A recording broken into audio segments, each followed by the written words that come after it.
Ah. So dito naman tayo mga kababayan, panghuli. Dito tayo kay Harry Roque. Nako. Si Harry Roque daw, totoo ba inatake, mga kababayan? Inatake ba si Harry Roque? Pagkakaalam ko, hindi naman siya inatake. Oo, kasi nakita ko, si Harry Roque, alam nyo sa totoo lang, todo gipit ito sa budget. Gipit si Harry Roque sa budget, mga kababayan. Nagtitipid ang lolo nyo. Nagtitipid siya. Ito Harry Roque. Nagtitipid talaga si Roque. Hinahamon niya. Hoy, Mangga. Boboto ka lang namin dahil kay Inday Sara Duterte. Do not make the mistake na nabola mo kami na ibang klase ka, na iba ka sa iyong kapatid. Nag-iisa lang kayo. Ang Mangga hindi po pwedeng magbunga ng santol. Pero dahil nandyan si Inday Sara na humihingi ng tulong para sa iyo, susuporta kami, masama man ang aming mga loob. Tama ba hong aking sinabi? Iwan ko sa'yo, ikaw nagsalita, putang ina mo, kataba ng ulo mo, walang laman. Uy, Mangga, ibubuto ka lang namin dahil kay Sara.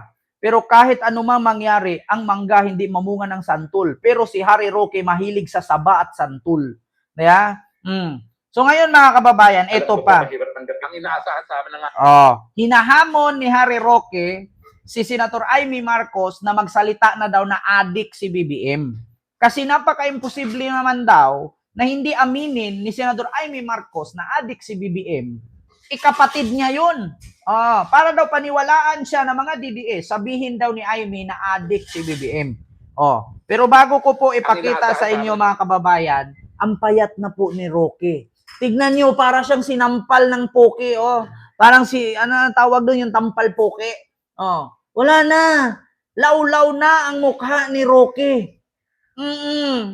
Wag mo kong utusan Jukay sa plia, sa plilan, ang pangit na apelyido mo, hayop ka, mamatay ka na, DDS ka rin pala.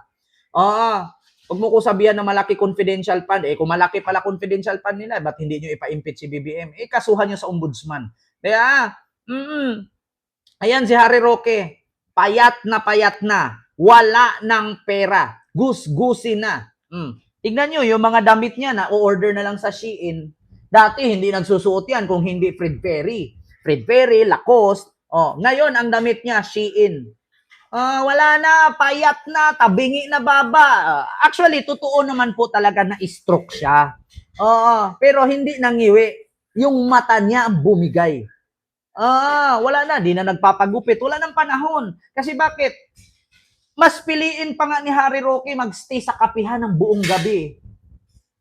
Yung ginagawa ni Roque ngayon, sa pagkakaalam ko, mahal ang bahay sa Netherlands. Mahal ang hotel sa Netherlands. So, ang ginagawa niya, pupunta ng coffee shop, mag-stay ng 24 hours, pupunta ng gasolinahan, maligo, tapos babalik sa coffee shop. Tingnan ang mata. Ito, hinahamon niya si Amy. Panoorin natin. Nga namin, Manang Amy. Ngayon, inendorso ka na hindi mo alam kung ang kapatid mo ay pangat. Pati nga doon sa isang artikulo sa Rolling Stone magazine, sinasabi nila na yung nag-aral daw si Marcos Jr. sa Oxford, sa taga-bili ng kilo-kilo ng cocaine para sa mga kasama niya. Nasa Rolling Stone magazine po yan. Hindi po ako nag-invento niyan. Hindi sa akin ang galing yan. Rolling Stone magazine yan. Ang tanong, mula nung kabataan niya hanggang ngayon, gumagamit pa ba siya? Ako talaga, nung sumapi ako sa Unity, binigyan ko siya ng benefit of the doubt na baka hindi na naman. Kasi marami naman talaga tayong ginagawang kapalpakan nung kabataan. Pero habang tumatanda, natututo na. Ayan na. Pansinin ninyo ang mukha ni Harry Roque. Mukha siyang kambing na kumakain ng apoy. Alam niyo yung kambing? Alam niyo yung mga kambing sa India? Hindi ito panlalait, Ito panlalait. Ang mukha ni Harry Roque, kakaiba. Ito, kambing. Kumakain ng apoy. Mga kababayan, alam niyo sa totoo lang, kamukha talaga ni Harry Roque. Ayan, kita nyo? Yung kambing? Bara na siyang ganon. Ganon. Ito, tingnan mo, para na siyang, wala tuloy. Saan ba yung kambing na yon? Ayan, ayan, yun. Napansin niyo yung kambing na kumakain ng apoy? Ayan, ganun na ang mukha ni Roque. May diabetic si Roque, sa totoo lang. Alam niyo bakit ko nasabing may diabetic si Roque? Nangitim ang eye bag. Stress na stress. Kita nyo, malayo sa mukha niya noon na siya ay tiba-tiba pa sa pogo. Ngayon na medyo malayo-layo na talaga. Ayan Parang bagong batak lang to, Roque wala na. Ba't ganyan buhok niya? Wala nang tsansa makapag-ayos. Wala nang tsansa na magpagupit. Wala na, pati kilay dati. Ganda-ganda ng ano niya, naka-eyebrow pa nga. May diabetes to. Bakit? Ikaw ba naman hindi diabetic, magka-diabetic? 24 hours ka sa coffee shop kasi mahal ang hotel sa Netherlands. O mamili ka. Mag-stay ka sa Starbucks hotel na o-order ka ng isang kape sa loob ng 24 hours. O mag-book ka ng hotel daw napakamahal. Ma'am Linda Lopez, hello po. Mega love shout out. Kapi-kapi na lang. Kapi-kapi na lang ang ginagawa ni Roque. Wala na. Kaya nga minsan, ano na to alam mo yung pag nasubrahan sa kape na gumaganon, yung nagugulat, wag masyadong magkape. Nakakagulat. Di ba, mga kababayan?